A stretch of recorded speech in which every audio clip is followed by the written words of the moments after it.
Thoughts on the readings for March 18th. Leviticus 26, Psalms 137, 138, 139, Luke 9. Leviticus 26 tells of the Almighty's vengeance on those who disregard their obligations to His covenant. Verses 1 to 2 reinforce what had been said concerning idols, and the need to keep the Lord uppermost in the Israelites' minds by revering and keeping His Sabbaths. In verses 3 to 13, God's response to their faithfulness included many promises and blessings. Blessings of fruitfulness and peace. Blessings of protection, and of Yahweh dwelling among His children. Verses 13 to 39 tell of their sovereign's demand for faithfulness, and the promise that Israel's disobedience would bring punishments. These chastisements would include the bringing of plagues on His people, a powerlessness to stand before their enemies, wild beasts sent into the land, the nation being consumed by famine. This section concludes by an appeal to faithfully following Yahweh's covenant.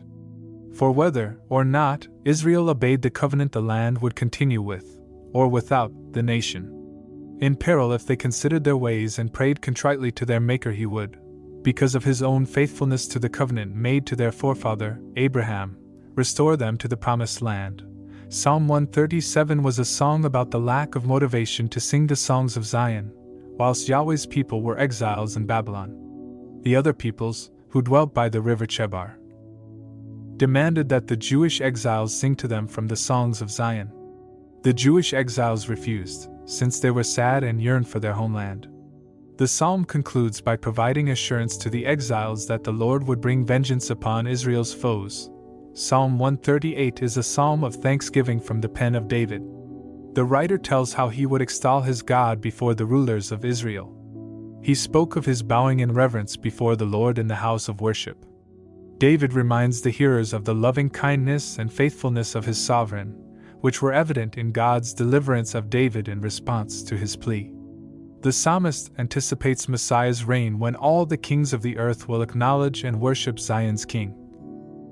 When the might of Yahweh's right hand would be exercised in the establishment of the kingdom of our Lord Jesus Christ, whose throne would be upheld by the loving kindness and the faithfulness of His Father. Psalm 139 is another wonderful psalm from David. The psalm principally revolves around three themes: the incomparable power of the Almighty, about the wisdom and care of the Creator for His children, and lastly that when we to a small degree can comprehend those two things, the Almighty Sovereign of the universe seeks to have a loving relationship with His reverential children.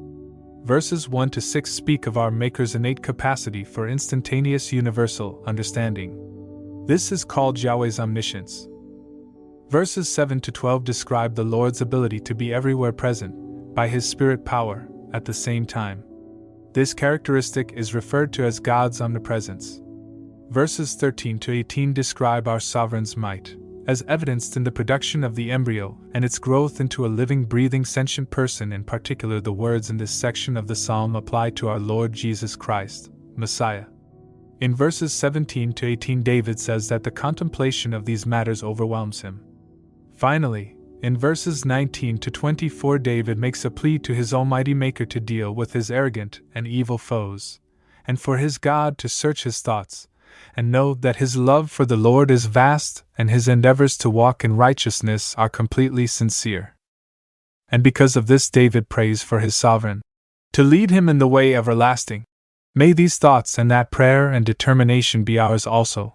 Luke 9 tells of the commissioning of the 12, who were sent to Israel's lost sheep. They were seemingly unprepared, but took the gospel forth in faith. Note the similarity in the opening verses of chapters 8 and 9. 8 verse 1 compare 9 verses 1 and 2. We then read of Herod's perplexity on hearing the report of Jesus' ministry. The record of the feeding of the 5,000 was followed by the record of Jesus' prayer in solitude. This prayer was followed by Peter's confession that Jesus was the Christ of God. Jesus foretold of His sufferings, crucifixion, and resurrection.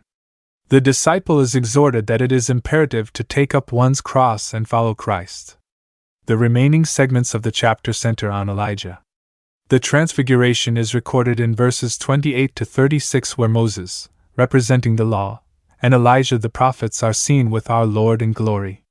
The Father clearly showed that the surpassing, excellent glory was with His Son alone. A paralytic boy was cured by the Lord, when the 9 apostles who had not gone into the mount were frustrated by their inability to do so. Once more Jesus tells them of his coming suffering, which yet again fell on deaf ears, as they were preoccupied by self-importance. Incredibly, those who saw the transfiguration should have seen that their Lord alone was great, and they must be the servants of the coming King. The 12 forbade a man, not of their company, from healing, and they earn the Lord's rebuke. They who are not against us must be for us, said Jesus. Jesus was not received by a Samaritan village, as he was clearly intent on going to Jerusalem. James and John, rightly given the epithet, sons of thunder, sought to bring fire upon them as Elijah had done. Jesus rebuked them, alluding to the saving mission of the whisper of a voice found in Elisha. The chapter concluded with 3 would-be disciples. 1. One man who wanted to make discipleship a second priority. 2. The second man would follow when family responsibility was passed. This would always be a problem and left with those people not willing to embrace the challenges of following Christ. 3. The third man had business matters which required attention. Jesus told that man to learn the lesson of Elisha's call. See 1 Kings 19 verses 19 to 21. Penned by Warwick Rosser and his team. Produced by Christadelphinvideo.org.